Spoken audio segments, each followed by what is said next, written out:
I'm Alistair Stevens. I'm Elizabeth Ray. And Tom Cruise is still Ethan Hunt in Mission Impossible 3.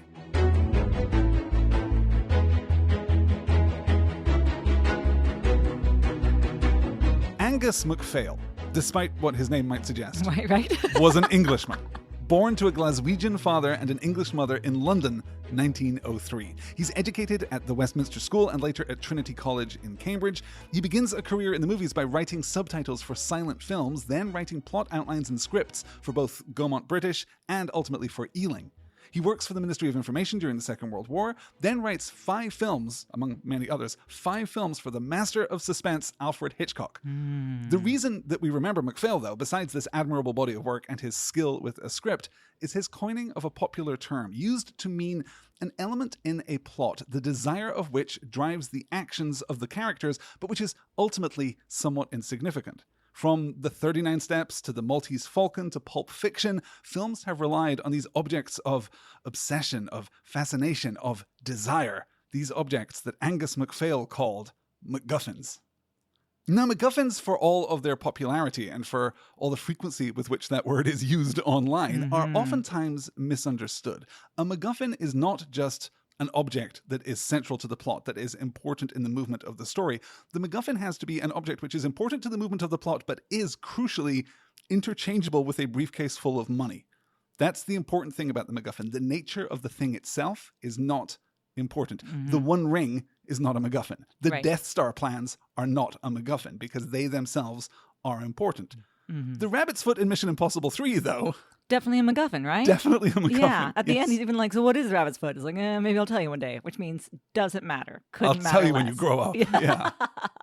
Interchangeable with a briefcase of money. I think it's such an interesting... A lot of money in this case, but yeah. Right, yes, exactly. It's such an interesting idea for this film to be oriented around something that is so unimportant in itself. It's a level of self-awareness and self-consciousness that I think makes this film extremely interesting, but also kind of breaks its spirit fundamentally. Yeah. We're going to talk a lot about what JJ Abrams does to the Mission Impossible franchise as we move forward, but I think we really have to start with the trailer game. I really need someone to lay out the events of this plot in a transparent and accessible manner that I can follow along with here. It's not going to be what I do.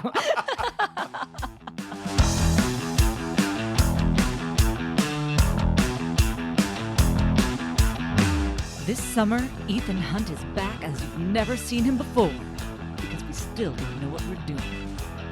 This time, gels for days. Lens flares, you'll see a lot of those in the coming years, but we did it first. A hot girl in a red dress, and a sweet damsel in distress. Helicopters, missiles, fulcrums, surprising amounts of math. But most importantly, Philip fucking Seymour Hoffman, ladies and gentlemen. Get your popcorn. It's time for Mission Impossible 3.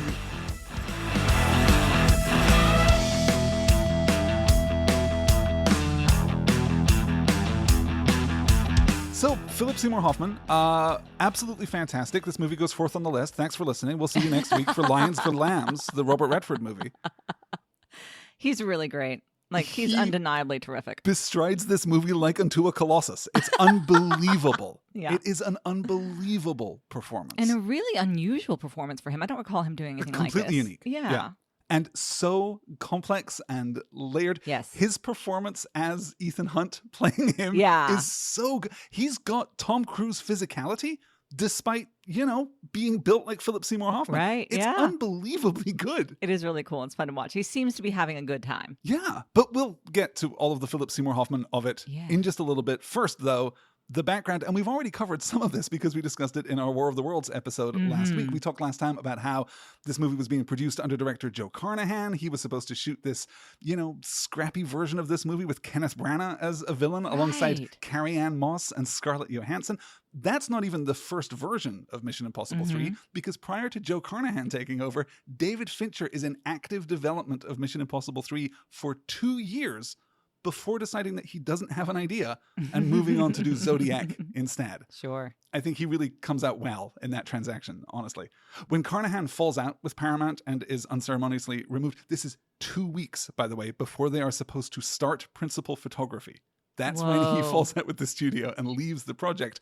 At that point, Cruise has been mainlining episodes of Felicity on DVD. Oh my God. So he calls up Abrams and says, can you take this project over? Abrams says, Wow. well, yes, but it's going to take a rewrite and I'm still finishing up this Lost thing, so it's going to Yeah. take some time. That's why the project is pushed back. That's why we lose all of that cast that I just mentioned. That's why we shoot War of the Worlds first. Mm-hmm. And there is a part of that that's disappointing because I would have loved to see the version of this. I'm curious that about that is one. Kenneth I have Branagh, to say, as much as I love Philip Seymour Hoffman in this role. These, by the way, are not the same story. You will see online. there's no room for Carrie Ann Moss and Scarlett Johansson in this story. No, exactly. You'll see online oftentimes the idea that the Joe Carnahan movie is just retooled by Abrams, but you'll also note that Alex Kurtzman and Roberto Orci get co-writing credit along with JJ Abrams, and Frank Darabont is nowhere to be found, which means that everything that was in that Carnahan version was dropped. This is important because as much as we hate to lose Branagh, as much as we hate to lose Carrie Ann Moss and Scarlett Johansson, there was a character in the movie that is quite similar to Benjamin Dunn, who will in this film be played by Simon Pegg.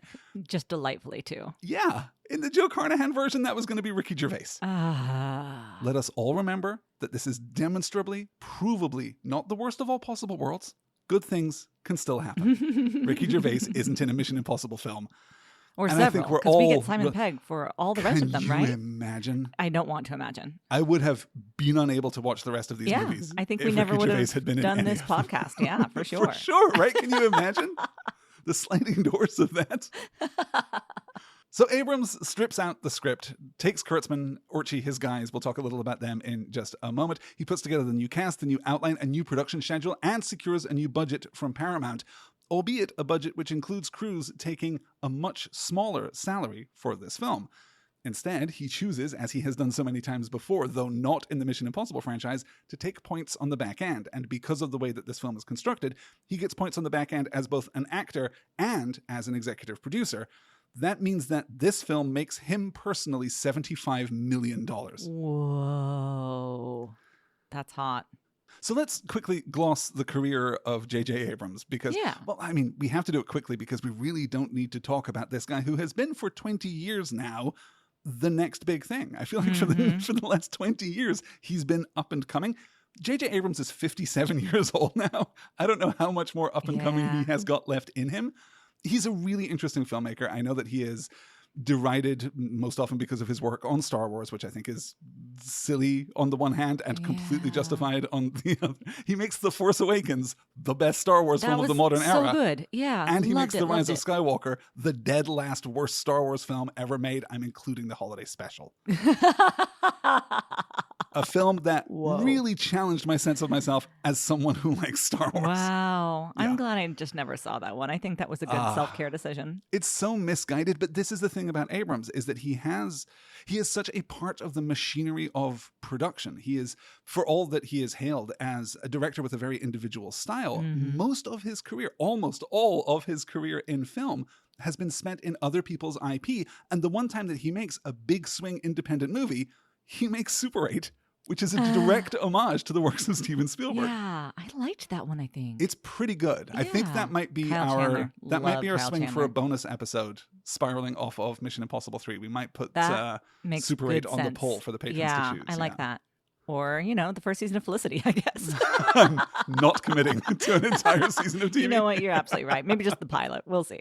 Yeah, so he's Felicity, and he's Alias, and he's Lost, and he's Fringe, and he has had a gigantic impact on how we build out TV shows. Yeah. Some of that has been very positive. Some of that has been very negative. A lot of the very negative comments about how JJ Abrams builds stories, I think, come from a place of, and I'm going to say this somewhat uncharitably, but come from a place of ignorance. They don't really understand how a TV show is built out. And the idea that JJ Abrams can own this mystery box structure where you just start by asking questions and then leave other writers to come in and provide the answers. It's a little unfair on Abrams. He's a more sophisticated storyteller than that. And B, it's not terribly different than what anyone does when you're starting a TV show, even if you're going to actively and deliberately showrun it yourself. What's your relationship with Abrams? What stood out for you in his body of work? I don't think that there was anything I really followed as it was airing. Even Lost, I came too late. Like, as soon as it came on Netflix, I started binge watching it. And that was when we were first doing like the streaming, and I didn't have to get DVDs anymore because I had like already binge watched Grey's. But that was like, okay, now I'm just going to watch episode after episode after episode. But I was definitely behind, and people were like, oh, I'm so glad you're coming to, the series. And then getting all the warnings that, I was going to hate the ending, which I did. I was one of those. I didn't like the ending. I found it dissatisfying. I did see The Force Awakens in theaters. I was not seeing a lot of movies in theaters at that time, and I really loved it. I think I saw it with my dad. I really liked that movie. And the Star Trek, which I also really liked, even though I realize it's not good Star Trek. I get that, but I still liked it. That is a really interesting distinction, particularly when we talk about Abrams in relation to these titanic monolithic IPs that he kind of is subsumed by and then tries to bring some sense of his personal style to, but oftentimes is kind of chewed up by the machinery of them. The Star Trek movies, the trilogy that he has directed, great movies, bad Star Trek. Yeah. That is kind of what I think about Mission Impossible 3. Yeah. I think that this is a good action movie that fundamentally misunderstands what Mission Impossible is and really doesn't have a good handle on what like a spy drama is either. I completely agree. It's so militaristic. Yeah, in a really uncomfortable way. That whole sequence on the bridge when there are so many civilians getting hurt is not cool or fun in the way that I expect a Mission Impossible movie to be.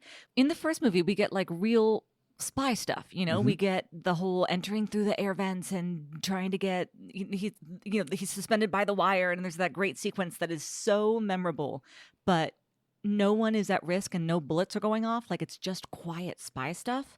And that really works for me. Similarly, in the second one, when they, have to fly over and open the slats and he's got to drop in and recreate essentially the same shot as in the first movie. Yeah, a little bit. But still, it's like, this is the spy shit. And I just don't feel that in this one nearly as much, especially when we instead have like all of these missiles going and like the helicopters flying. And it reminded me of Black Hawk Down. Black Hawk Down, I think, is exactly what it reminded me of too. Yes. And I didn't like that. And I was like, this isn't what I came to this movie for. Because even when we have gun violence in Mission Impossible 2, and we have a lot of gun violence in Mission Impossible 2, it's all stylized in this John Woo kind of way. Yeah. But this feels much more naturalistic. It feels much more kinetic. Yeah. And like you're right. There are moments when that becomes, If this had happened in real life, this would have been an incredibly consequential attack on the United States, on the Chesapeake Bay Bridge. And it would have had consequences, which this film is absolutely disinterested in. Yeah. And we modulate from this really huge scale, dozens of guys with guns, Luther coordinating 4 automated turrets in a direct assault on a building in Germany, right? An assault on a building in Germany by what now seems to be just a part of the American governmental infrastructure. The IMF has been reimagined here just in a way as I don't like at all. U.S. intelligence department. Just like a CIA corrupt. I don't like that. Well, I mean, again, it was corrupt. The corruption has always been there, and I think that is interesting, but not on this level where nothing is secret anymore. Like if you have a building with 1,000 employees, you don't have secrets. Even if it's a building beneath the Virginia Department of Transport, which is a nice beat that we get very late, folding into a joke that's made early in the movie. Yeah, no, you're right. There are, there's a custodial staff at the IMF now. They actually have IT support at the IMF now, which is just not what you expect. Yeah, it's difficult to sustain. Yeah. So you end up in this film that feels like it would be more comfortable if it starred Arnold Schwarzenegger and was made in 1994 or 1996. Definitely. And but for all of that, I do think that there's a lot to love about this film. I think there's a lot to enjoy. I really loved that 8 minutes of rom-com that we got when we're having the engagement party.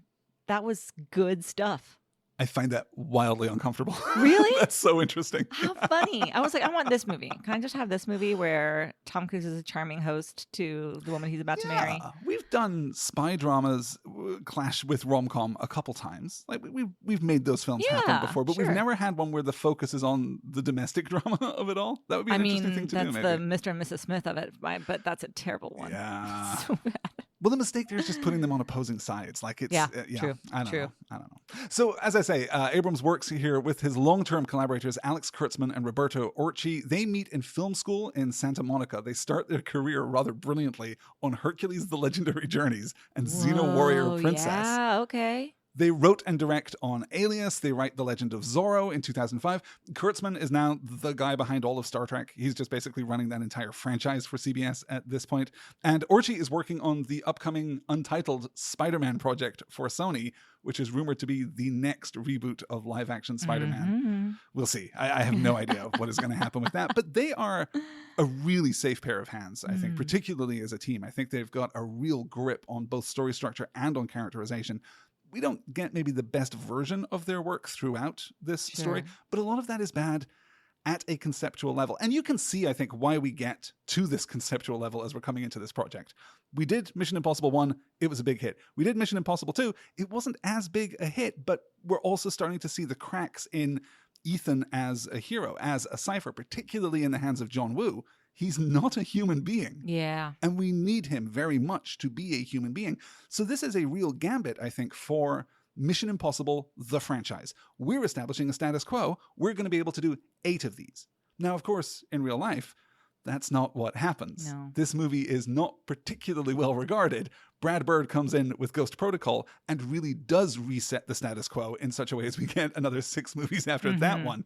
This doesn't stick, because it is a misunderstanding, I think, of what a Mission Impossible movie ought to be. It also leans far too heavily on the masks. It leans a little too heavily on some of Abrams' stylistic tricks. You know, we're going to talk about lens flares, you guys. We're going to talk about the way that action is. This whole movie looked like it was lit by Christmas lights. Like, what are you doing? This is ridiculous. He loves light and loves shining a light into the camera. He loves reminding you that the camera is not an eye. And that light interacts with it differently. He loves playing with that space, that alienation space between what is depicted and how it is depicted. Yeah. And that gets you some fantastic moments of real cinematic artistry, I think.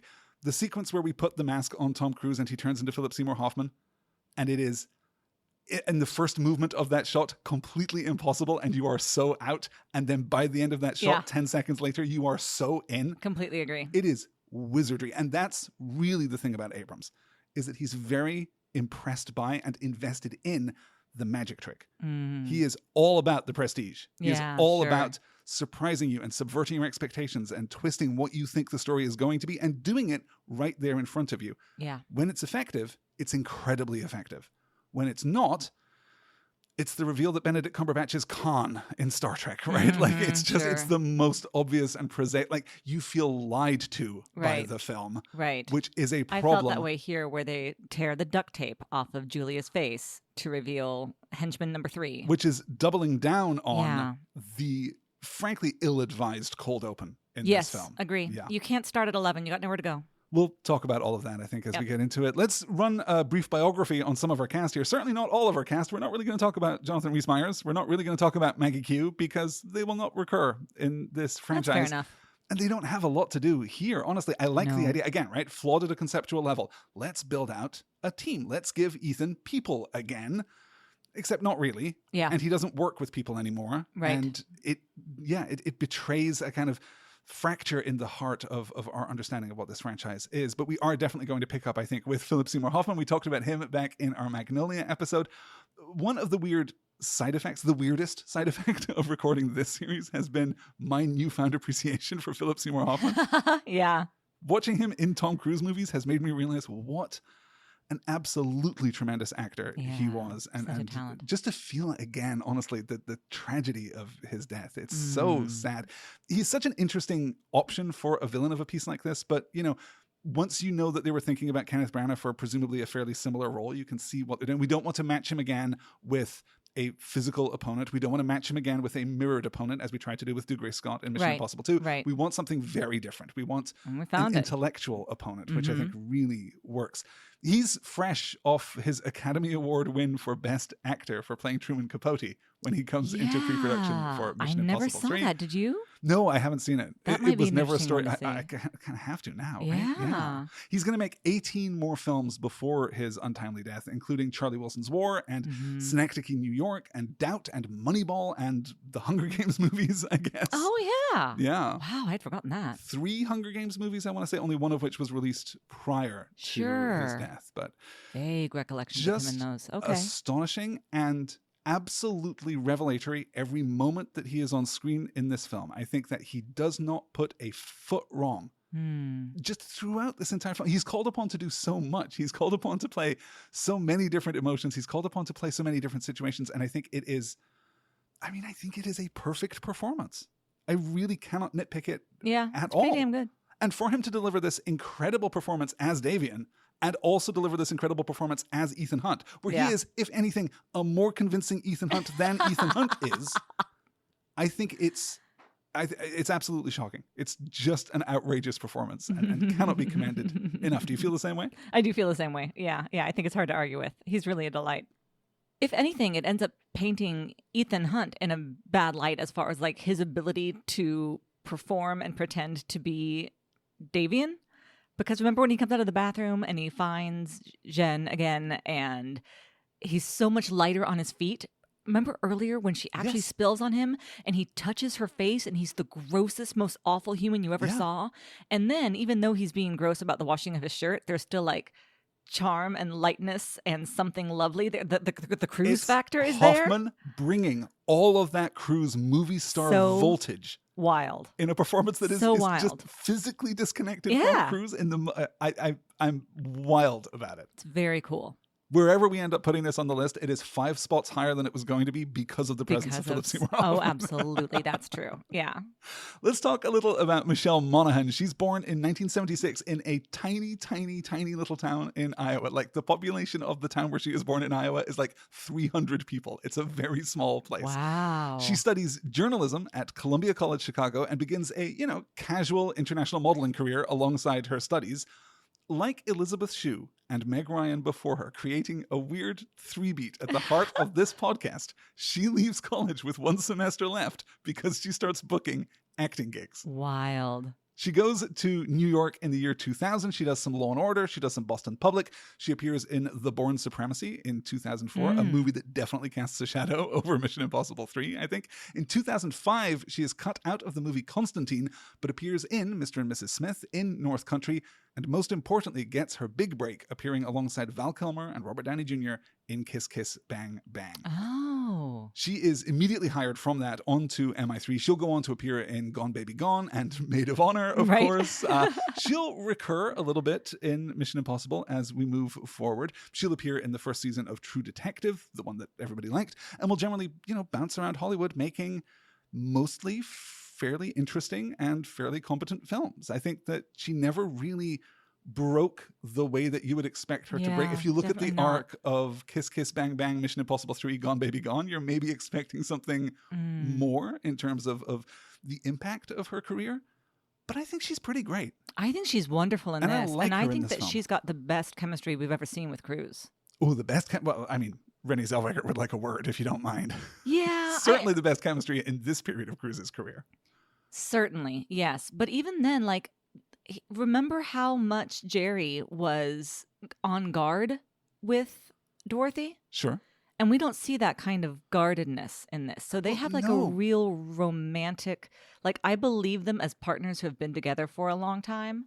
See, that fundamentally doesn't work for me because he is lying to her all the time. Yeah. And it's not just I have to go away on business again. It's the beat at the beginning of the movie where he's making Greg Grunberg another vodka martini because it's a JJ Abrams film. So Greg Grunberg's going to be in it, I guess. Oh, sure. Where he's making another vodka martini and he's lip reading through the French doors there. And that is just, it is a relationship that is anchored in deceit. Yeah. And she is, I'm going to say this word many times as we record this podcast, she is just this like symbol of innocence. Yeah. That's what women are in this film in a really gross way, in a really gross and upsetting way. Right? Yeah. Like there's nothing even in this Jen, film. Yeah. She is either sexualized and used as a trap and as bait, or she is what the dumb thing, I'm praying for my cat to come home. Shut the fuck up. Like actually rendered juvenile. Really, really gross and upsetting. Actually a line that you would give a 12-year-old girl. Yeah.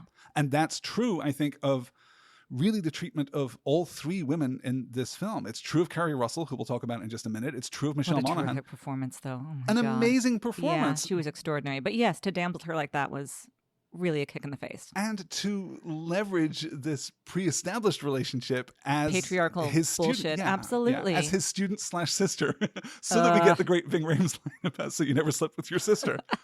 Ving Rhames is pretty good in this movie. This is the third Mission Impossible movie, the third version of Luther that we've had so far, and each version is incompatible with every previous version. But I think that to a degree, this is the one that's going to stick, right? At least in my memory. I think in my memory too. He's going to feel a little harder edged going forward, more like he is in this film than he was in either of the previous two films. Remember all that time we spent in Mission Impossible 2 establishing that Luther is fancy? Yes. Establishing that he has expensive shoes and a fancy jacket. Weird. Yeah, I guess. Obviously didn't work. He just cut grew that up again. That's and moved good. on. Yeah. Perhaps the most interesting thing coming up for Michelle Monaghan is that she is scheduled to appear in the third season of White Lotus alongside Jason Isaacs, Parker Posey, and Carrie Coon. So that's supposed to air early next year and might be worth dipping back into. Certainly. I did not watch the second season of the White Lotus. Yeah, I didn't hear any reason to really. I heard that it was actively bad. Yeah. So we'll see. Maybe you can just skip that one and go straight to 3. It's apparently just an anthology show, Let's so do I it. don't think that there's a lot connecting these series. So yeah, Carrie Coon, I love in particular, and Jason Isaacs, of course. Jason Isaacs too. Good Yeah, in no, everything. that's great. Absolutely, yeah.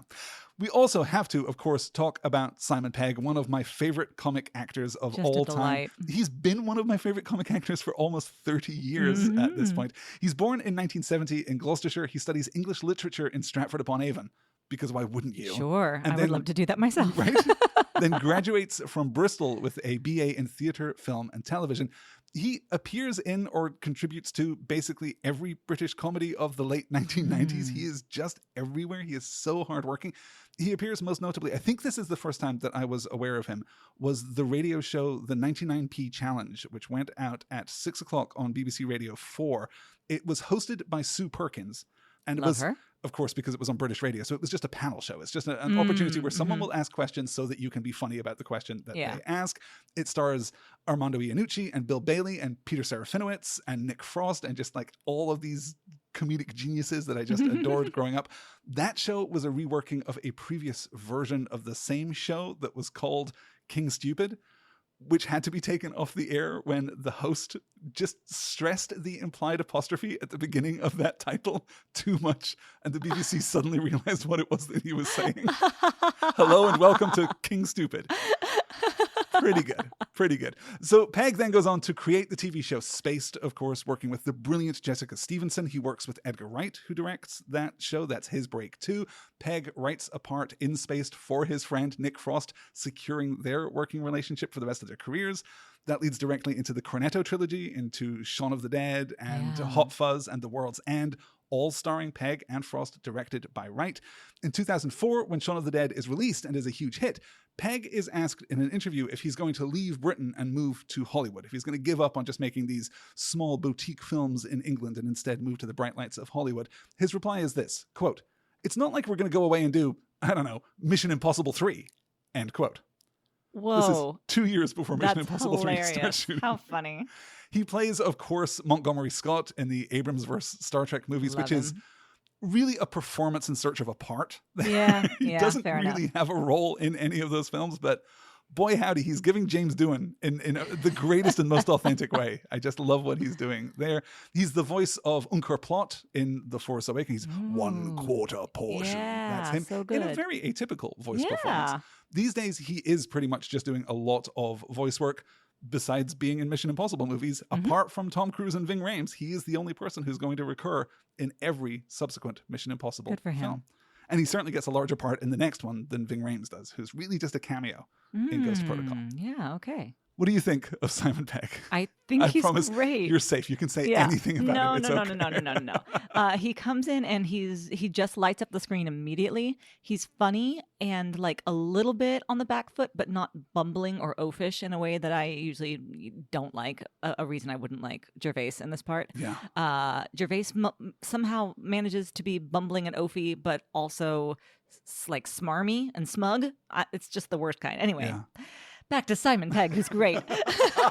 But he comes in like so light on his feet and in such great contrast, I think, to Ethan Hunt and, of course, definitely to Luther. I think he's wonderful. He has a nice little touch of magic. He rounds out that dynamic. He really does. Well. Yeah. I was running through his filmography, of course, and didn't even mention Man Up with Lake Bell, which is a movie that I like a great deal. That one I did see. I liked that one. That's a real swing for him for rom-com leading man. Yeah. And I could have done with a few more movies where he did that, honestly. It was I cute. think he would have been Very really sweet. interesting in that role. But I love what Benji is. I love how he evolves over the movies. He gets a proper arc, which is really lovely to see. But you're right. Everything that really makes him work is right here. It's all of that hesitation and lack of confidence, but also this personal loyalty to Ethan. And in this film in particular, it almost reads as more than a personal loyalty. It reads as just an acknowledgement that Ethan Hunt is the star of this film, that he's number one on the call sheet. That's funny. So of course I'm going to do what you say, even though I don't really have any personal motivation to inspire that kind of action. I just think he's great. And again, lights up every moment that he's on screen, which I always remember as being more because he is so significant later in the series. Right. I always there's remember not a lot of him them in this more, one. 2 scenes. Yeah. And just lovely.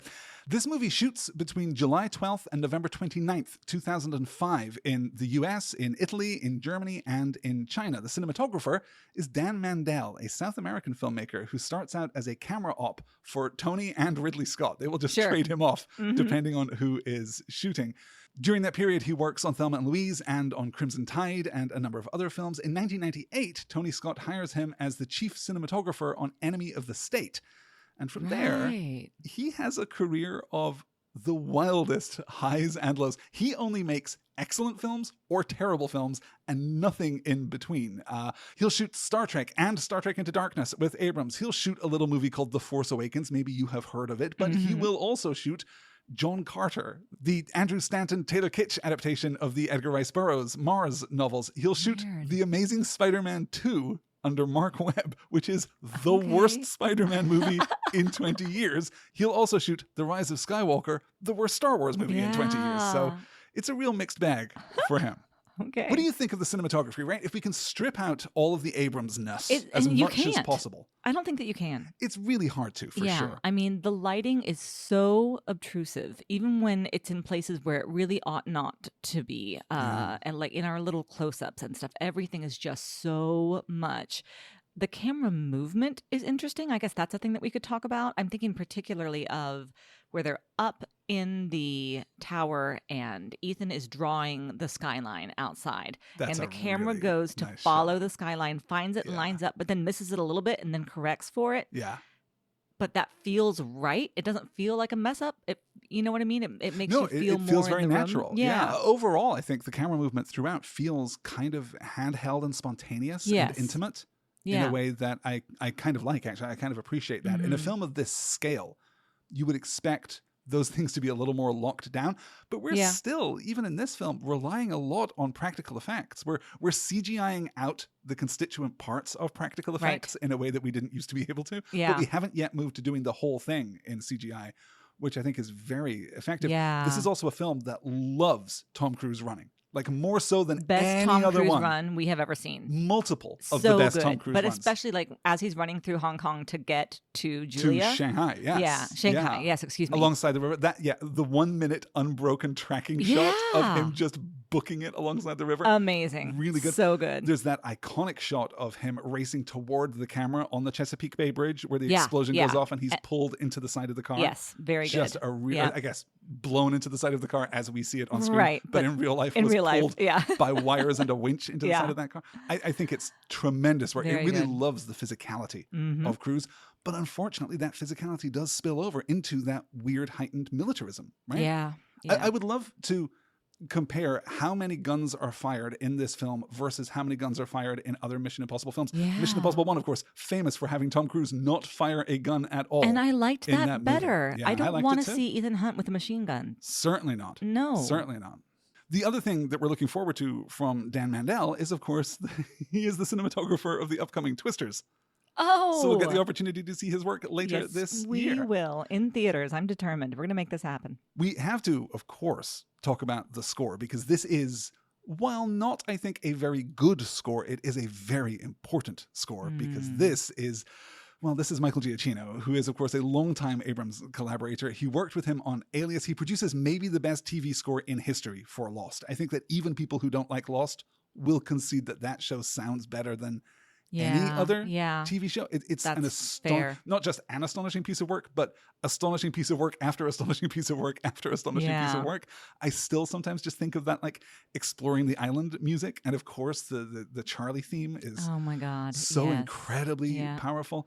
Giacchino breaks into movies with Brad Bird's 2004 animated film, The Incredibles, which has a phenomenal score. But this is his first like big budget live action movie. And I think he handles it pretty nicely. After this, he's going to consistently work with both Abrams and Brad Bird. He's going to do Ratatouille. He's going to do Cloverfield. He's going to do Speed Racer, Star Trek, Up, Super 8, a movie called Mission Impossible Ghost Protocol, which we'll probably discuss in a few weeks' time. Rogue One, famously, which also has a fantastic, so good. Just a score that will like strip you to the bone. It's so good. How lovely that Up is in there too, because that's also such a beautiful piece of music. That is the only thing that I like about Up. I mean, a film which I think is actually very bad and borderline incomprehensible. But I think that he does a really nice job at that. He has scored all of the Tom Holland Spider-Man movies, which I think those also are great have, too.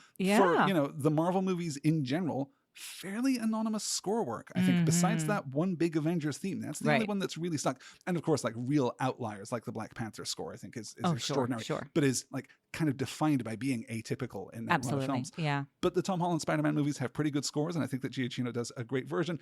Weirdly, his next piece is that John Krasinski animated If movie that we were talking about last week. We were just talking about. How funny. Okay. So he's going to do the score for that. I guess not an entirely animated. It just has like CGI characters. Sure. So we'll definitely go see that in the theaters too. Maybe we can back to back it with Twisters. I think that would be a great experience for everyone. And nothing that I'm going to say on this entire podcast is going to be more of a time machine than the sentence that I am about to say. A reminder of how things used to be in the sepia-toned Pepperidge Farm Remembers past. Kanye West writes and performs a song for this movie, and it is both uncomplicated and fine. Wow. End of thought. Weird. Did you listen through the credits? Did you hear? Not at all. Kanye West's Impossible? Nope. Jumped right back out to do my makeup and sit down to do this before heading off to work. Really love to have a take on it, but it is just fine. Tom Cruise was very invested in it when it came out. There are stories, there are multiple stories from multiple journalists who are doing like sit-down interviews with Cruise, and he will bring out his phone or he will bring out a CD player and he will just play them the song like it is going to be, the like it's going to be a big hit. Larry Mullins Jr., Adam Clayton version of the first Mission Impossible theme in 1996. And wow, it's really not that. Yeah. We don't normally talk about marketing very much here on the show, but this one I think is worth our time. For reasons which defy understanding, the studio made a deal with the Los Angeles Times to hook up 4,500 vending boxes in and around Los Angeles with little speakers that would play the Mission Impossible theme when you open the door to buy the newspaper, right? That's kind of cute. Yeah, except that they were not very well manufactured and certainly were not very well affixed to the vending boxes themselves, which means that they would fall down after being operated only once or twice and would just rest upon the stack of newspapers looking for all the world like a bomb. Yeah, that's not good. LAPD bomb squads detonated between 8 and 12 of the vending boxes because of reports from a very concerned public. 300 people had to be evacuated from the Veteran Affairs Administration's Ambulatory Care Center, which completely shut down traffic on the 405 for over an hour. It's disastrous, but apparently believing that no publicity is bad publicity, the studio leaves the speakers in the boxes until 2 days after the film airs. I can only hope that someone lost their job. I hope so. I'm embarrassed right now just hearing that story. Isn't that terrible? That is terrible. Wow, how weird. Mission Impossible 3 is released May 5th, 2006. It will ultimately make $400 million off of a budget of around $160 million. That's so much. It does look expensive. It looks really expensive. It really does look expensive. Yeah, you're the amount of wrecked right. cars alone. Yeah, right? It opens at number 1 with a $48 million opening weekend. Number 2 at the box office is RV, the Robin Williams comedy. Third is the first week of An American Haunting, which is the horror movie that is made by Courtney Solomon, who even now in 2006 is trying to wash the stink of the 2000 Jeremy Irons Dungeons and Dragons movie off of himself. Spoilers, Courtney Solomon will never shed the embarrassment of that very terrible film. Number 4 is the second week of gymnastics movie Stick It, and number 5 is the second week of United in 93. This is a grim week at the movies. yeah. There's no doubt. Mission Impossible 3 will hold the top spot for the Yikes. following week and will then be bumped in week 3 by the big budget double feature of The Da Vinci Code and Over the Hedge. Jesus, that sounds like a real bad year. You know what saves 2006? I know you do. I do. November in of November, 2006? Casino Royale. Casino Royale. That was a damn good movie. I saw that one in theaters. And if this movie is looking shaky on the heels of the Bourne movies, which it kind of is, which I think is one of the reasons that we make the decision to pivot to bigger budget, more explosive, more action movie kind of cinematography here and certainly stunt structure, Casino Royale just makes this film look like a dinosaur. Yeah, completely It's true. wild. Yeah. Mission Impossible 3 will be the 14th highest earning film domestically in 2006, but the 8th highest earning worldwide, which really demonstrates at this point, I think, how much Cruise's reputation has taken a hit in the US and how much that does not matter worldwide. He is still no one gives a shit. the biggest movie star in the world outside of the United States. It comes in above Superman Returns. It comes in right behind X-Men: The Last Stand, behind Cars, behind Night at the Museum, behind Casino Royale, which is the 4th highest earning movie of the year, behind Ice Age: The Meltdown, behind The Da Vinci Code at number 2, and the only billion-dollar movie of the year, Pirates of the Caribbean: Dead Man's Chest. Whoa. This is actually interesting. Wild. Dead Man's Chest is the first movie to make $1 billion worldwide since The Return of the King in 2003. The next movie to make $1 billion is going to be The Dark Knight in 2008, which will scrape by. It's like $1,030,000. It's like just over the line. And then the year after The Dark Knight, 2009, Avatar will very comfortably and casually make $2.7 billion. Golly Moses. The degree to which that film completely wrecked our expectations of the industry. I think we have honestly and literally forgotten how important that movie was, how big that movie was. I just didn't like it. It's just not very good as the thing, but that's almost incidental to its incredible success. So weird. Okay. Despite the success of this film, and we're going to talk more about this in next week's episode where we talk about Robert Redford's movie Lions Sorry, I just for remembered Lambs. unobtainium. Unobtainium. Sometimes you just remember unobtainium. Wow. Despite the success of this film, though, this is a breaking point for Cruise because this marks the end of his ongoing relationship with Paramount. He has exclusively worked with Paramount for 15 years. And after Mission Impossible 2 more than doubles its budget and takes more than $400 million worldwide, they say thank you, no thank you. I think we're done. I think this has gone as far as it'll go, which is the reason that Cruise and Wagner, that Cruise Wagner Productions, tries at this point to resurrect United Artists. They take over the UA shingle, and we'll talk about where that goes in next week's show. Okay. That's the backstory on Mission Impossible. Okay. Let's get into it, shall we? With this very controversial Ill-conceived cold open. Cold Though for all that it is ill-conceived and for all that it is controversial, it is not controversial enough. This choice should have put JJ Abrams in director jail for like 5 years. I think this stinks. Yeah, and I will say it's a great performance. Cruise and Hoffman both It's so fantastic. So good. You know but when it would have been great? Yeah, in the place where it actually fucking goes in the movie. Like 80% of the way into the film, exactly. as it should be. Yeah. This is the proof, I think, and I mentioned earlier that for all that JJ Abrams has been, writing in the industry since like 1990, for all that he's been directing in the industry since like 1996, this is the first time that he has directed a feature film. Yeah. And he's structuring it like television. Yeah, he's that's kind of shooting it like television. He's certainly pacing it and editing it like television. This is exactly what you would do if you were making the Mission Impossible TV show back in 1966. You would start with a little flash forward into the episode. We're just going to get you hooked, and then you're probably wondering how I came to be here. You're probably wondering how this all unfolded. 2 weeks ago. Stinks. Yeah, it's bad. It's bad storycraft. Yeah, and it's too bad because, again, I really enjoy once we flash forward to the present and we start with the two of them with their heads in the refrigerator, and everything in that party sequence up until he leaves to fly to Houston, quote unquote, I think is terrific. What if that is the first sequence in your film? Yeah. What if that is what you were doing? Just and for a moment, we buy it. For a moment, we as Yeah. the audience might think, oh my God, he's really retired. Yeah. And This how is much amazing. we hate to see him lose that, Yeah. because he looks so happy. It's really quite lovely. The only thing that I love about the opening sequence, aside from Hoffman's performance, which will just be an addendum to every single thing that I say in the rest of this podcast, is that every time he's on screen, he is perfect. He's terrific. The only thing that I love is how we compress every single thing that Tom Cruise is capable of as an actor into whatever it is, 50 seconds. Yeah. Because he does all the versions of Ethan that are possible. And it's compelling to watch. You can, every time he keeps like breaking through the next thing. And, okay, I'm going to give you like my real intensity. I'm going to give you my steely focus. I'm making a promise to you, man to man. No, okay, all right. Like I'm like, hey, this is just a business transaction. It's all going to be fine. And then the full intensity and the aggression and the threats and the intimidation.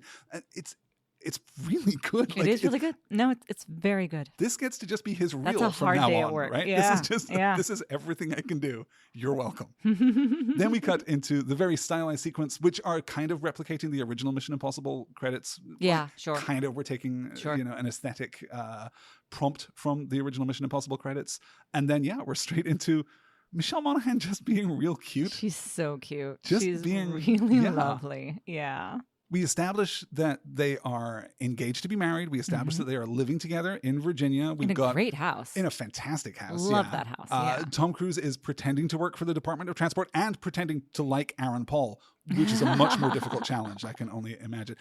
Weird. I love that sequence where he's talking about traffic and what's his name? You know that Greg actor? Grunberg, yeah. Okay, yeah. Gives like the snore sound and the two women are like, I would marry him. So would I. I'm like, same. That was good, actually. But even then, right? It's this acknowledgement that we are self-aware. Yeah. It's this acknowledgement that we are in a self-aware modality. Yeah. And that we're going to continue to be talking about the film as we are making the film. And I'm just not sure that that's what this movie should be doing. I'm honestly not sure that is what Mission Impossible as a franchise should be doing. I think that if you start taking it apart, particularly if you're taking it apart in front of the audience, if you start being self-reflexive in Mission Impossible, it stops working. Yeah. With fairly impressive rapidity, we get to the wonderful Billy Crudup, who's so great. I'm always so happy to see him. I am not always happy to see him. At this point, I was not always happy to see him. I am now a huge Billy Crudup fan. I think that what he does in this film is magnificent.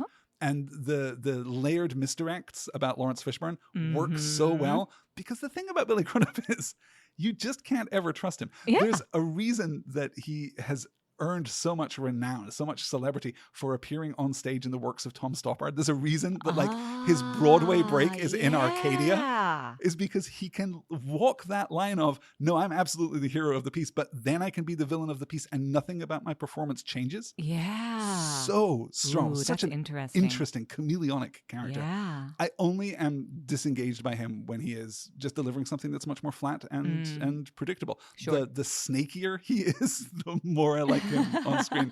And we, of course, were loving him recently in The Morning Show over on we must the have Apple talked about that service. already. I feel like we've posted that clip, haven't we? The Sondheim? Yes, because we talked about Sondheim. Yes, yeah, that's why. Yeah. So good. That might have been on a bonus episode. That was a bonus I honestly episode. don't remember, That's okay. yes. That's all right. Yeah. If you haven't seen him sing Nothing's Gonna Harm You with Jennifer Aniston, Yeah. go look that up on YouTube. I'll link it in the show notes. It's extremely good, you guys. Become a patron. Patreon.com/nextword. Lots of extra bonus materials. We'll talk about Sondheim and about Billy Crudup there too. We get here the rapid introduction, not just of Billy Crudup, who is so great, but also of Maggie Q, also the return of Ving Rhames in this new guise as a new Luther for a new century.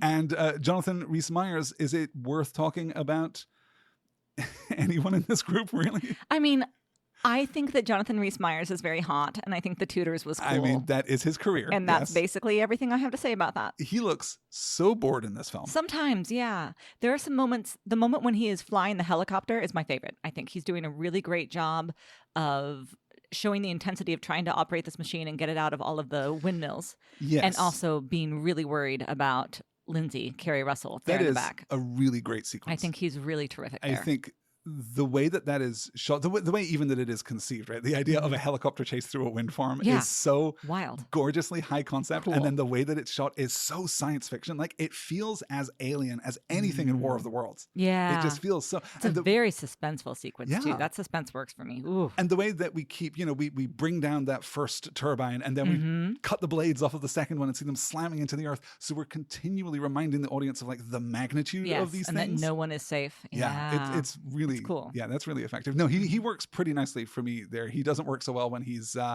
really struggling with an Italian accent. Oh my God. He and Cruise both. Why did they do that?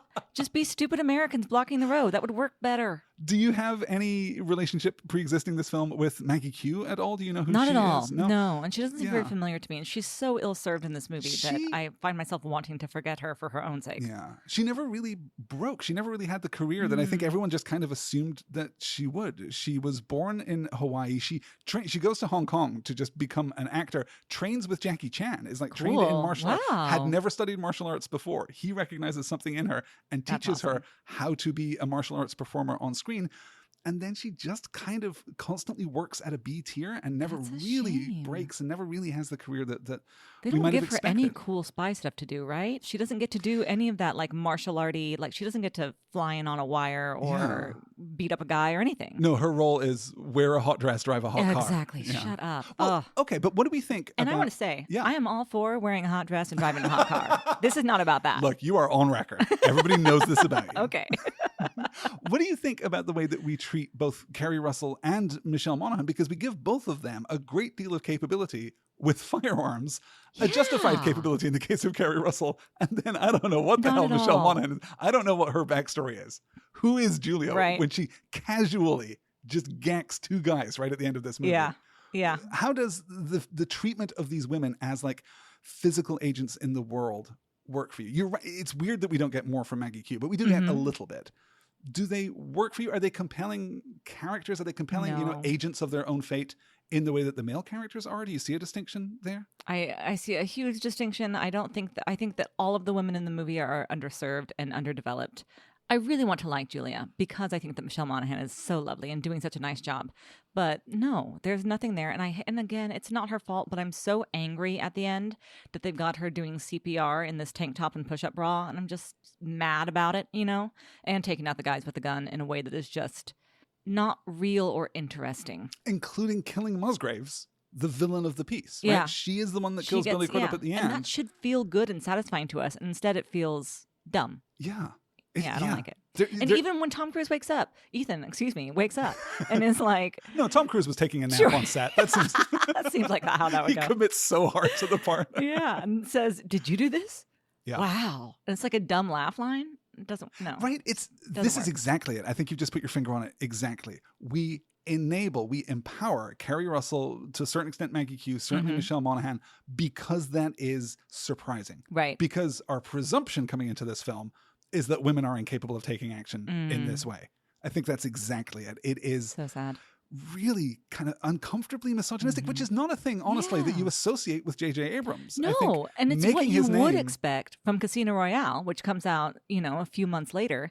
And the character that Ava Green gets is so wonderful when you get all of her capability, but also her crying in the shower and also her ultimately being a double agent the whole time. Like, hot. That's so Yes. much sexier. Though, if we're going to talk about a leery camera objectifying a woman on set, I think that Ava Green is as objectified as any Well, woman. yes, And but she's again, not it's the a only James film. Bond movie, She's so not like the only weird. woman in that film. That's yeah. That is true. We get Coral Dress Girl. Yes. But it is weird for Abrams coming up with Felicity, coming up with Alias, right? Like very comfortable treating a female protagonist as an action protagonist. Yeah. It's less so, of course, in Felicity than in Alias. I was going it's to fair say, I haven't seen either, Not but yes, action, memories. But like a capable protagonist.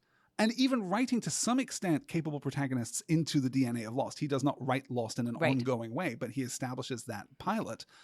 Although I think, too, you can also see there the tendency to rely on women as Absolutely. symbols for men. And motivations for men. Yeah, Absolutely. I think there's and something there's to fight over, that. too. Yeah. Certainly we'll circle around to that with Zoe Saldana's Uhura in Star Trek. Ah, yeah. Yeah. So Ethan bids Julia goodbye, gets on a motorcycle and rides to a runway just because we want to be reminded We of a like to better do film that, yeah. than this one. Maybe Yeah. someday we'll get him on a motorcycle back on a ride. I don't know, maybe 15 years after this movie, sometime around there. Ah. It's still effective though, which It is is. the wildest I love thing. it. It's just, no, you look great. He This looks is like great your doing natural it. milieu. I don't Yeah. understand why it works so well. Yes. We get the actual introduction to Luther and the other members of the team. We cut all the way ahead. We do this very quickly, cutting ahead to the infiltration of the factory in Berlin.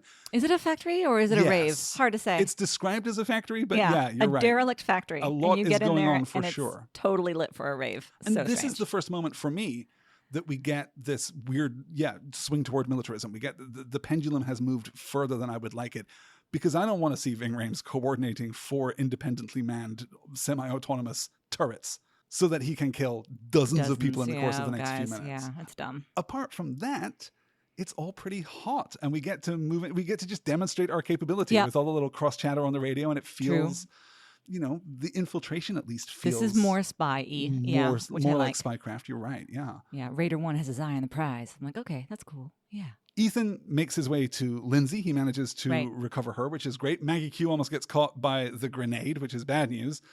Throughout, I think Jonathan Rhys-Meyers is looking bored as hell in this sequence in particular. He even says, all I ever do is copy. I'm like, okay. Okay, you could do more if you wanted to.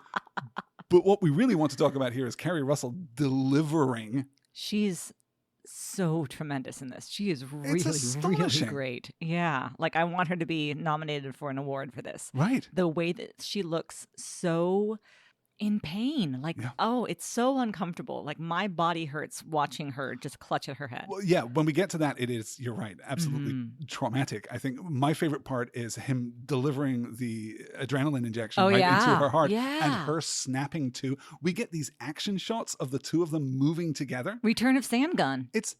You're right. Sandgun does have a cameo in this film. We're thrilled to see him back. He'd mostly been, doing regional theater between Mission Impossible 2 and Mission Impossible 3. It's so great watching them move together. Yeah, they're great. It's really, and so intimate. Like, this is what a good action sequence can do. This is what Mr. and Mrs. Smith sadly never understood. We should watch the remake of that. We should see if the remake of that is I've any heard good good at all. things. Yeah. But this intimacy, I think, is so profound, except that it feels misaligned that we are introducing Michelle Monaghan and Carrie Russell to the audience.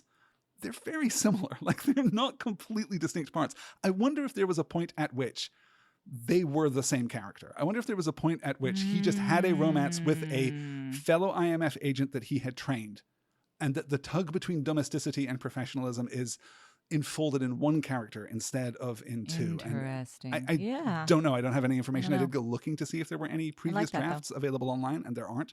But yeah, it feels weird that these two characters are so close together, and yet not the same person, honestly. Yeah. But you're right. I think Carrie Russell delivers so much. I think the pain that is evident as the bomb in her skull begins to be triggered. Right.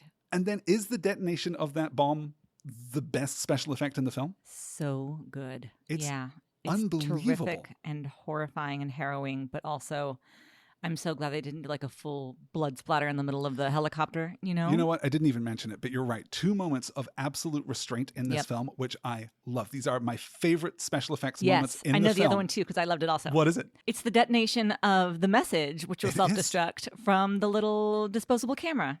Isn't that brilliant? The sound work is so good. He's just holding it. Get that. Doesn't have to throw it away so it explodes. Throwing it at the camera like those Oakleys in MI2. Yeah, no, it's so restrained and is so much more powerful for that. Yeah, between the detonation of the disposable camera and the shocking death of Carrie Russell. Yeah. I think, and then to cut back to her face when we get to IMF headquarters, to cut back to her face that's now looking even worse. It's a very upsetting special effect. Nice work from the makeup artist, for sure. Mm-hmm. Let's talk a little about Lawrence Fishburne. Ooh, let's. God, he's got a great voice. He's got a great everything. Just a very welcome figure. We're, 3 years out from the Matrix sequels in this film. He is absolutely established in exactly this kind of role. He brings huge authority. I think he sure does. The writing slips a couple of times, but it's I would agree. Generally, I think very, very strong, and he manages to deliver it really beautifully, particularly when he's just taking Ethan to task. Taking Ethan and Billy Crudup to task simultaneously is extremely strong, I think, for anyone to do. What do you think of...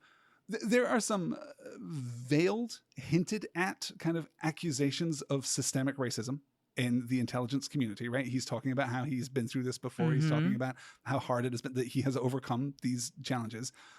And then he is just the only black actor in the main cast and is presented as our bad guy for the first 2 acts, really. Yeah. Even though he turns out not to be. Even though he turns out not to be. Yeah. But then we don't ever... The beat at the end is him apologizing to Ethan, and maybe it shouldn't be, is what I'm saying. I hear what you're saying. Maybe the film should address its own, baggage a little more fully than it does. Yes. But the reversal does work, though, right? Because we do, when presented with our 2 figures of authority, when presented with Fishburne and with Crudup, I think it's really interesting to see how we navigate that idea that one can be trusted and the other cannot. Does that work for you throughout? Do you believe the message from Kerry Russell when we're told that Lawrence Fishburne is the bad guy? Do you believe I do. the movement of the film that Billy Crudup is the good guy at that point? Yeah, I do. And I'm still interested in the look on Fishburne's face when he finds out that they have picked up Davian. And he has that inscrutable look. I'm wondering now what that means. Because at first they both play a lot of inscrutability, which is nice. Yeah. I think he must have already been suspicious of Crudup's character, and that's what he was playing on his face, which I like. Yeah, I think it works really, really beautifully. We get the kind of inverse of that much later, too, when he comes into Crudup's office, Musgrave's office. Yeah. And challenges him about sending the team to Shanghai. Yeah. I want to see the intel on that. Yeah. And again, Crudup just playing this absolute inscrutability. You cannot read him at that moment and know, is he about to be taken down by the conspiracy, or is he worried about the future, the ongoing validity of that conspiracy? I think it's good stuff. After Kerry Russell's funeral, we cut back. We have this weird flashback to Lindsay's training so that we can see her. Which is cool. She's doing great work, I think. Her physicality is really good. Yes, I completely agree. I think her physicality is really impressive and genuinely exceptional. And I'm just kind of, bothered by the way that she's being presented as a symbol of Ethan Hunt's innocence, his virtue, whatever. Particularly because, this is the third Mission Impossible film. We went through the entire loss of a team before this. Is he really going to be bothered by... Is it that much different for him to lose another agent that he has trained? Yeah. Is it just because he has trained her? Is it because he sees her as a sister? Is it because we are recognizing like a certain intimacy, a certain something between the two of them, a spark of something? Even if that is, asexual, but still... patriarchal, that's still uncomfortable and weird. Yeah, absolutely. Yeah, you're right. Is the asexual patriarchal version of that worse than the very sexual version of that, which is still weird and crossing lines of power, right? Yeah. There's no version of that is, I think, good and pure and admirable. Agreed. Not in this film, not through the lens of this film, at least. We learn that Lindsay sent Ethan a postcard from Berlin before she died. He immediately finds the microdot, and it's going to take us 45 minutes to an hour? It takes a long time to figure that one out. Yeah, come on, Luther. Benji gives his best version of Q, deciphering the frazzled hard drives from the laptops that Maggie Q recovered from the building in Berlin, revealing that Davian is going to the Vatican City to sell something called the Rabbit's Foot, which might be the anti-god, which is a little heavy-handed. Yeah, or it might be nothing. And it has the biohazard sign on it, which I don't like because we just did Chimera in MI2. Yeah. It's weird, right? We don't know what the rabbit's foot is. What? The movie is almost going to lean on the fact that we don't know what it is. It's going to pride itself on the fact that it's just a MacGuffin and that it does not matter. But it is definitely going to resemble the virus that was released in the last film. No. Doesn't totally work. Then, because this is super important, Ethan has to once again leave town on business. Yeah. He goes to tell Michelle Monaghan that that's what's going to happen. And they get married. She suspects at this point that something is going on with him, and he solves that problem in their domestic relationship, in their romantic relationship, by immediately marrying her. Because if you're having conflict with your partner, best lock that shit down. A piece of paper is the best Band-Aid, is what we've learned from this film. Yeah. Then they have sex in the supply closet, which at least to me implies that Julia is still on the clock. This would never happen at Seattle Grace. This happens all the time at Seattle Grace. Yes.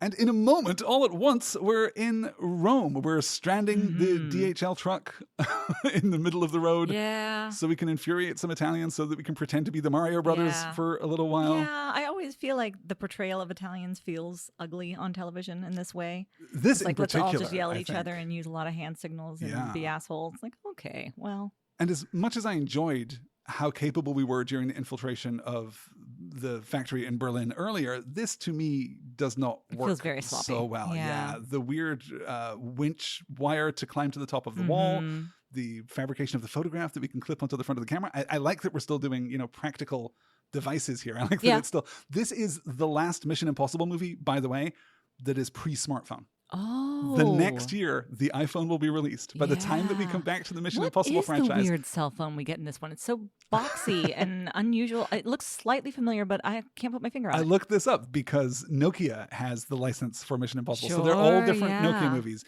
Musgrave has, I forget the serial number of it, but it is the first cell phone that you can carry around that has a TV tuner in it. You can fold out a little antenna and just watch broadcast television. That's so on your wild. Phone, which honestly is a little bit cool. Very cool. It's a little bit especially cool. for then, yeah. Ethan is carrying the Nokia 6820. is the one that he's carrying in this film. Okay. So yeah, but next year, and we have iPhones. Yeah. And the world is completely different. Oh my God. Yeah. So That's by the wild. time we come back for Brad Bird's Mission Impossible Ghost Protocol, everything is going, we're going to just be on a different technical plateau as far as that stuff goes. What I will say about this sequence where we infiltrate the Vatican, however, is how good Tom Cruise looks dressed like a priest.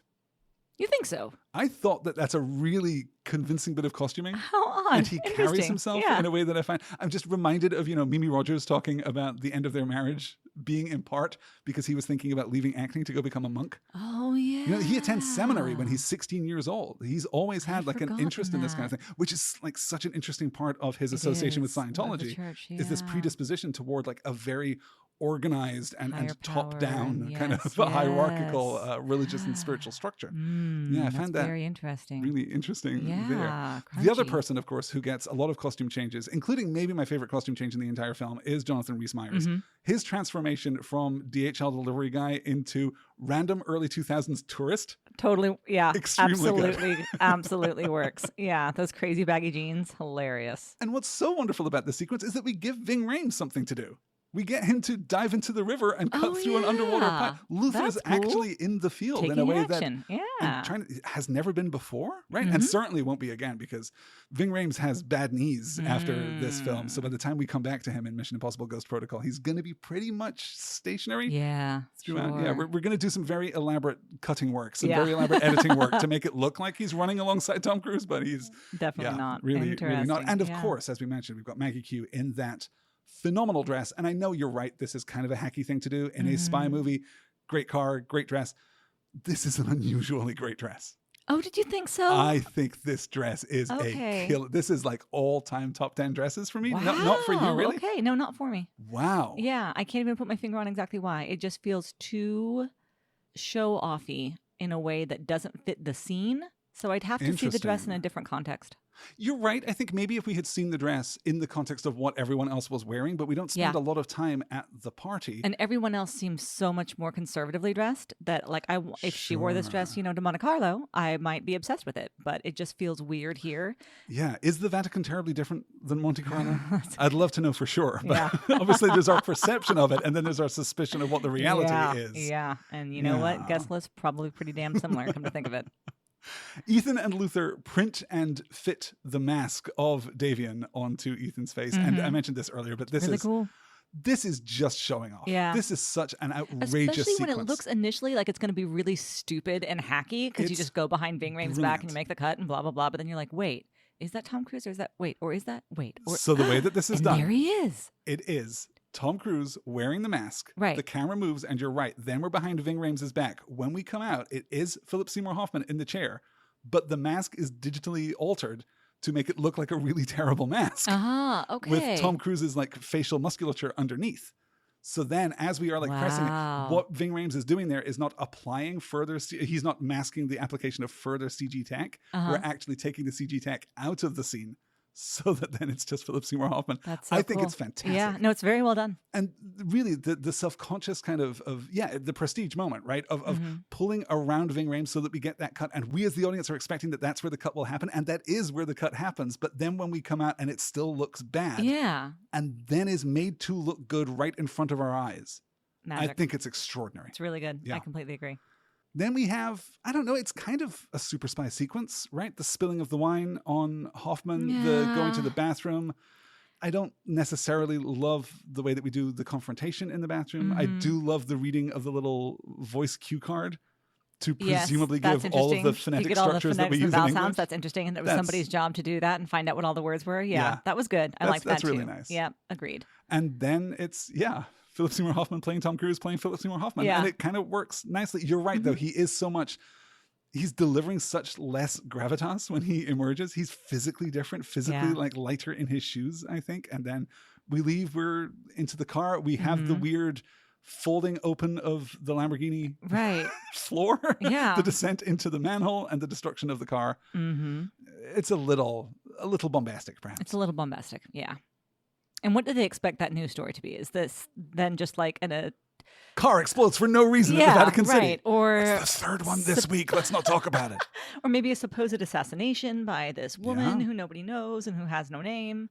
Well, an assassination of a figure who is not like consciously not notable, right? Who is like deliberately that's true. Yeah, only somewhat certain anonymous. people will know Yeah. who even just got that hit. Yeah, that's interesting. But the people who know. So we get the brief period on the plane. I have real trouble reading Ethan Hunt during the sequence on the plane. I have real trouble understanding where his head is at, what we're supposed to read as being true and what is performative, like what is a part of his like pre-torture sequence here to try and intimidate Davian, and what is him really losing his temper or really feeling threatened. I think we're supposed to think that he has really lost his temper, and we're supposed to think that, you know, Luther and Jonathan Rhys-Meyers, whoever he is, trying to hold him back and be like, no, this isn't you, man. We're supposed to really think that. Why? Why does he feel this anima against? I mean, I guess it's Davian, just right? This idea that Davian is actually getting under his skin with all of this talk about, you know, hurting the women that he loves, which is gross, and I don't like it. But it's that, yeah. I mean, I see what we're doing, connecting it together, but we are behaving as though Kerry Russell is a personal point between the two of them. Even though she isn't, because at this point, textually, Davian doesn't know who Ethan Hunt is, right? We get that great beat at the end where Ving Rhames has been saying, Ethan, this isn't you. And that's when Davian learns Ethan's name. Oh, yeah. But it's kind of misaligned. Again, feels like a relic. Feels like there used to be something else happening in the superstructure of this story to motivate this a little more directly. And something behind the scenes was changed. Something under the surface was changed. Possibly. And this scene now just feels like it's free floating a little bit. It doesn't feel like it's necessarily anchored in sufficiently strong characterization, I think. And then, honestly, we've talked a lot about what comes in the back half of this film, because this is the midpoint. The capturing of Davian in the first place is the midpoint. Then we get the video from Lindsay revealing that Lawrence Fishburne is the mole. Spoilers, he's not the mole, but we behave as though he is right now.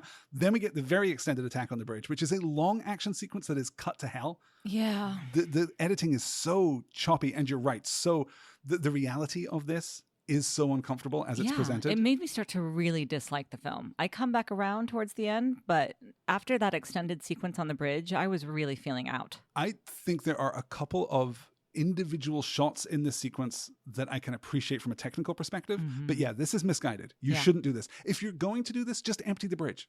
Yeah, just don't have any other civilian cars around, and that's fine. I completely agree. Still it's the civilian problem. A little overwhelming, perhaps. It still would be, cut to hell, but because we're effectively interposing the civilian population between this helicopter full of armed guys and Tom Cruise, and that feels bad. It does. That's not maybe what we should be doing with the hero of our film. Especially knowing now that, somebody at the IMF is part of this, and so now this agency that is supposed to be, bringing justice is now just bringing hellfire. And suddenly, I don't know, maybe I'm just getting jaded, but I just felt like, okay, so everybody with the most money and the biggest guns is just going to fight and not care who else gets killed. Cool. No, that sounds familiar, and I don't like it. I think you are really reading something about the film, though. I think that you're absolutely right, that when you're dealing with spy drama, we understand that espionage takes place within its own arena. That's why we have espionage, is that war is terrible and disastrous and an ongoing tragedy. We engage in espionage. We kind of gamify this interaction in order to protect the millions of civilians who would otherwise die if we just went to armed conflict at the first opportunity. And that's what this film misunderstands. This film doesn't understand what being a spy is or for, I think. Yeah.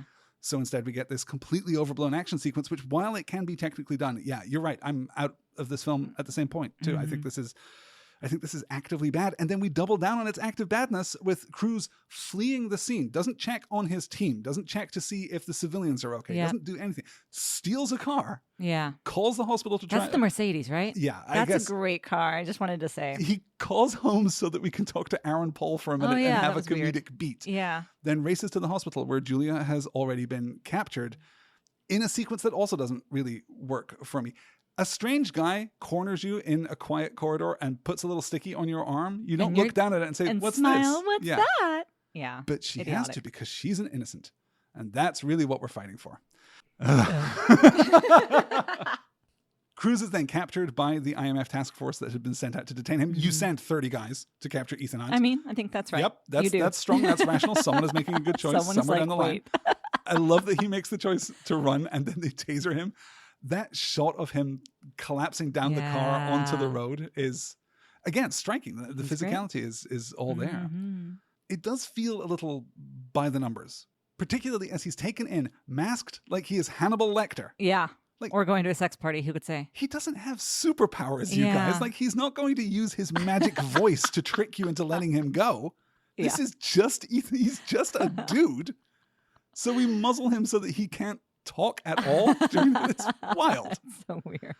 Billy Crudup, I guess, plays the part of the good guy. I do like him mouthing the words about the rabbit's foot being in Shanghai, mouthing the instructions to Hunt in this moment. That works for me. So he can read the lips. He passes him the little gizmo that lets him escape, and then he escapes. And that's it, really. It's lacking in a certain drama, lacking in a certain tension. And once again, we talked about this right before we sat down to record the show, but one of the problems of this film is that Abrams at this point in his career has 2 settings on his drama dial. Yeah. And one of them is a 2, and that's where we are during character moments and dialogue scenes. And the other is an 11, snap the dial off and throw it in the garbage because you won't need it anymore. And that's where we are during the action scenes. And we are just oscillating too rapidly between those 2 things here. Yeah, there's really something to that. It feels like a very jerky 70s roller coaster ride where you get off and your whole body hurts and it feels like it was, twice as long. Not a 70s movie. No. But an actual wooden-ass roller coaster from 1972. Roller coaster. Yes, got it. Exactly. How does Ethan Hunt's fight in the elevator compare to you for one of your favorite cinematic Captain moments? America. Captain America's fight in the I knew elevator. where you were going. It doesn't compare. Captain America is... No. I mean, I will agree that it's not as good, but I'm actually impressed with the fight choreography that we get in that. It's a very constrained space. It is. And Ethan is giving this, the actor, Ethan is giving this real commitment to each move. His body is extended in these positions. I think he really communicates how desperate it is in this moment. I thought the choreography was good. You're right. Nothing like as good as it didn't put me in mind of it, so I'll say that. There you go. Yep. Hunt escapes. He runs to the airport, disguises himself as his character from Bourne on the 4th of July. Yes, I wrote that too. Weird, right? So much so. I'm starting to build a thesis here about this part of Tom Cruise's career, particularly like post-Couch Jump, being kind of replicative of the earliest days of his career, or at least like the first decade of his career. Next week in Lions for Lambs, we will see a picture of Tom Cruise as a young officer at a military academy, and it will actually be a shot of him in taps. That's amazing. I'm really looking forward. That's cool. To see how all of this, because we're in this kind of, this post-Cruise reflective period. And I'm interested to see how that plays out through the next few films where he really does avowedly begin to interrogate his own on-screen persona. We'll see that very clearly when we get to things like Night and Day, when we get to things, Valkyrie to a certain extent, certainly Tropic Thunder is playing with what it is to be Tom Cruise on screen. So, but it's so weird that he just looks like Ron Kovac for no real reason, only for like 20 seconds. It's a weird one. Then all at once, we're in Shanghai and we're setting the stage for the final sequence that will carry us through to the rest of the film. Yep. The fulcrum is, I think, really good and dramatic. It's cool. Yeah. I don't totally understand firing baseballs at the roof of the skyscraper. Neither do I. Just to make all the chickens run around, distract the guards, I guess, a little bit. But then what happens to those baseballs they fall off of the roof onto the civilians again, you guys? To the baseballs, to Tom Cruise's gun, which he drops after he falls onto the roof of the skyscraper. Yeah, it's not very well done. Nope. It is quite well shot. Why not tennis balls? Just make them tennis balls. Though we're also not really, I think, communicating spatially. The thing that makes the suspension sequence in the first film work as he's breaking into the Pentagon, the thing that makes that work is that we so effectively communicate the space that we're dealing with. Yeah. And then we know what the stakes are because we understand the spatial layout. What do you think of maybe the movie's biggest play, right? Well, maybe the movie's biggest play is killing Kerry Russell the way that we do. Maybe the movie's second biggest play is that frantic cold open. But one of the movie's bigger plays is having him infiltrate this building and then sitting in the car with Jonathan Rhys-Meyers and Maggie Q and not seeing the action sequence inside the building as he recovers the rabbit's foot. Stupid. So much a MacGuffin is the rabbit's foot that we don't even have to see its recovery.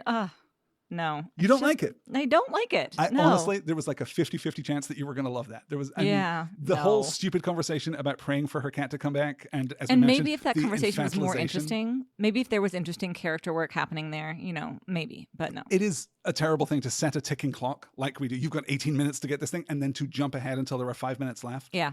Without anything to indicate the passage of time at all. It's a nice idea. It's a cute idea. It is too self-aware for Mission Impossible. I don't think that this movie can do this about itself. I think that gets you into a really untenable position. But yeah. And then, the conversation is just so bad and flat and terrible. Worse than banal, because it does just render her character even more of, I don't know. Do you see? She's sexy, but she's also just a little girl who's missing her cat. Right, yeah. Oh. Weird and uncomfortable, right? Terrible. Hated it, yeah. I did like that he couldn't get to the roof and had to jump out of the window. That was harrowing.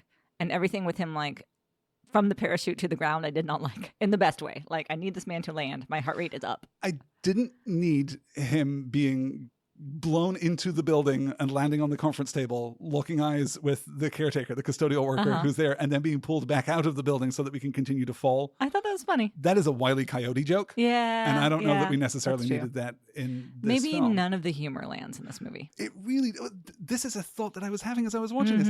Is JJ Abrams funny? Can JJ Abrams direct comedy? BB-8 was funny. BB-8, a lot of BB-8 is in the dialogue, I think. His dialogue is beep, beep, beep, beep, beep, beep. Well, and in the dialogue of the people responding to BB-8. Yes, thank you, Elizabeth. Okay. Voiced by Ben Schwartz. I mean, it's going to communicate something. Beeped by Ben Schwartz. The only thing that I could think of that genuinely got like a full laugh from me is in fact BB-8 doing the little lighter thumbs up. Yeah. That's true. Lighter thumbs and the up ambiguity of whether or not that is a lighter thumbs up or a lighter raised middle digit to Finn in The Force Awakens, a movie that we'll probably talk about on this podcast at some point. I don't know. So anyway, action sequence follows. And then we just the semi-truck sequence is really cool. Yes, as it kind of jackknifes down the highway and he's... There's no real way to look dignified as you're trying to chase something that's rolling down the street. Yes, which really looks like a tennis ball canister. Kind of a problem for right? Yes, I've done two here in Oklahoma. Kind of a problem. And then, of course, he's picked up by Jonathan Rhys-Meyers. In a great practical effect with that van coming in. Absolutely, yeah. And then, we're given chase. And then it just kind of ends. Then we're fighting with, this is the other thing that marks this out as being definitively 2006 and not even a single year later, because we're fighting for cell phone service the whole way. Yes, I wrote that too. That dates this film for sure. And then they just drop him off to make the exchange with Davian. Thanks, team. I guess we're going to remember that this is a solo movie now. He is captured. We cut back. This is the pickup of that cold open scene. Which we've already seen the better, longer version of anyway. Yeah, and it's weird that we cut out to Lawrence Fishburne and Musgraves in the middle of this sequence too. It's kind of disjointed. So then when we need the juice that this scene should provide, we've already used it. Exactly right. Yeah, it's just a real shame. Cut it out from the beginning and then play it straight and uninterrupted Completely at this point. It would be harrowing. It was so harrowing. Interesting too, because we don't know what happened to the rabbit's foot. Yeah.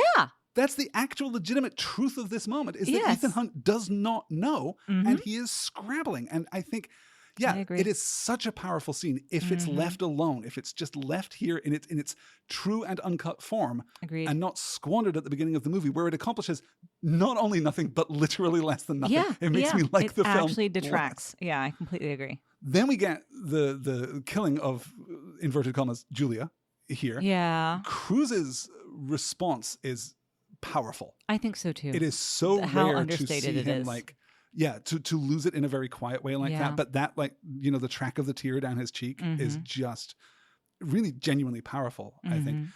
Then we get the reveal that, of course, it's another mask. This is why Brad Bird is going to eschew the use of masks in Ghost Protocol when we get there. And we're not doing this anymore. Quite frankly.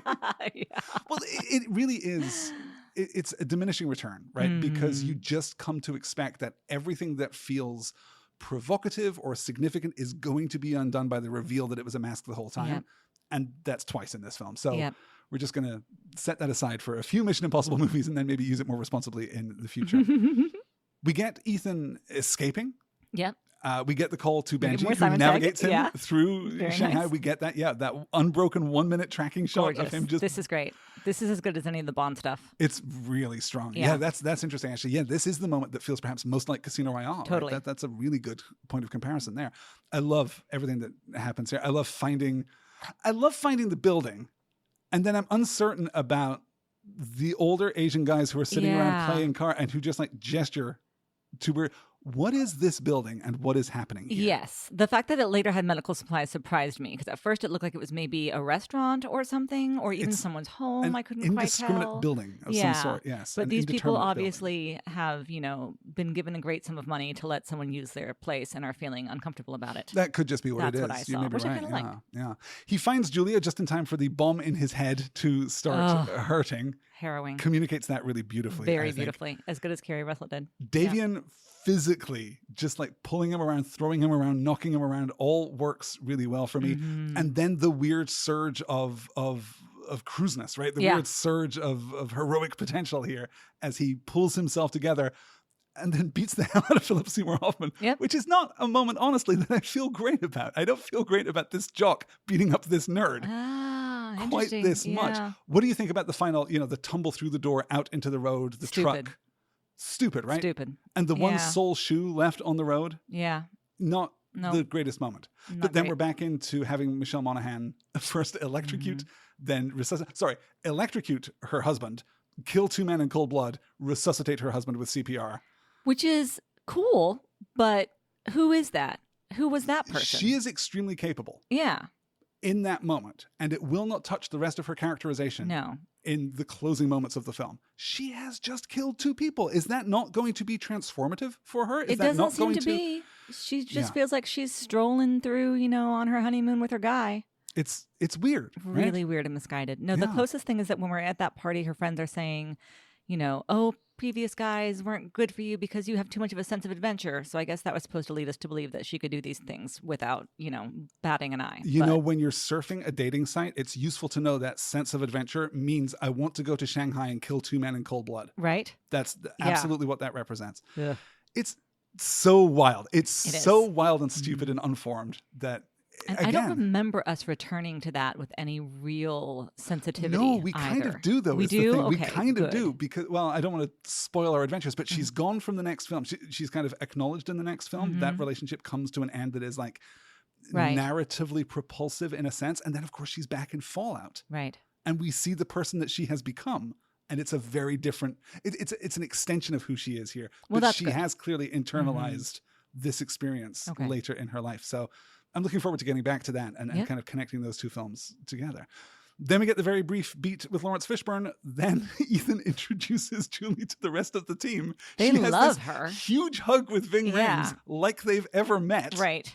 These people were not at his wedding, crucially. I mean, no one was at his wedding, but they also weren't at his party. They weren't at the suburban party. At the engagement party, correct. That's the end of the film. And that's we close out with... It was really weird when the credits song started playing. Well, and I didn't hear the whole Impossible song, but I heard the dun, dun, dun, and I was like, I guess that's it. Okay. I'm out.